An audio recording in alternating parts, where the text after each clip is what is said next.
എണ്ണപ്പാറ എടൈമിന്നത്തറവാട് ശ്രീ കരിഞ്ചാമുണ്ടിയമ്മ ദേവസ്ഥാനത്ത് ഏപ്രിൽ 11-12 തീയതികളിൽ നടക്കുന്ന തെയ്യംകെട്ട് മഹോത്സവ ഭാഗമായി ഭക്തിനിർഭരമായ അന്തരീക്ഷത്തിൽ നാൾമരം മുറിക്കൽ ചടങ്ങ് നടന്നു. 2 ദിനങ്ങളിലായി നടക്കുന്ന മഹോത്സവത്തിൽ വിവിധ തെയ്യക്കോലങ്ങൾ കെട്ടിയാടും. This news sponsored by Bobby Chamanur International Jewelers, traditionally trusted for 162 years. Ennappara എടൈമിന്നത്തറവാട് ശ്രീ കരിഞ്ചാമുണ്ടിയമ്മ ദേവസ്ഥാനത്ത് ഏപ്രിൽ 11-12 തീയതികളിൽ നടക്കുന്ന തെയ്യംകെട്ട് മഹോത്സവ ഭാഗമായി ഭക്തിനിർഭരമായ അന്തരീക്ഷത്തിൽ നാൾമരം മുറിക്കൽ ചടങ്ങ് നടന്നു.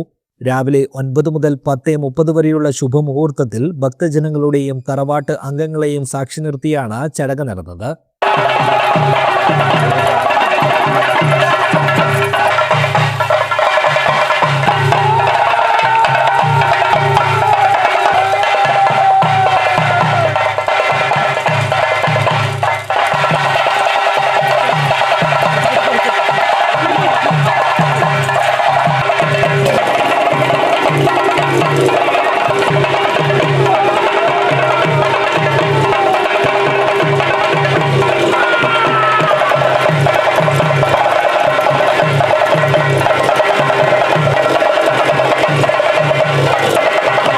ഏപ്രിൽ 11 രാവിലെയാണ് കലവറ നിറയ്ക്കൽ ഘോഷയാത്ര.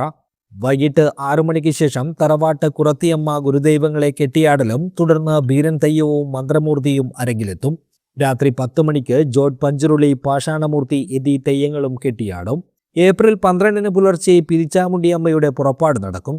തുടർന്നാണ് കരിഞ്ചാമുണ്ടിയമ്മ അരങ്ങിലെത്തുക. പിന്നീട് മാറണക്കുറത്തി, കാപ്പാളത്തിയമ്മ, ആട്ടക്കാരത്തി എന്നീ തെയ്യങ്ങളും അരങ്ങിലെത്തി ഭക്തർക്ക് അനുഗ്രഹം ചൊരിയും. 9 മണിക്ക് ചാമുണ്ടിയമ്മയുടെ പുറപ്പാടും വൈകിട്ട് 3 മണിക്ക് വിഷ്ണുമൂർത്തിയുടെ പുറപ്പാടും നടക്കും. തുടർന്ന് 5 മണിക്ക് വിളക്കിലരിയോടെ കളിയാട്ടത്തിന് സമാപനം കുറിക്കും. News bureau, Vellarikundu.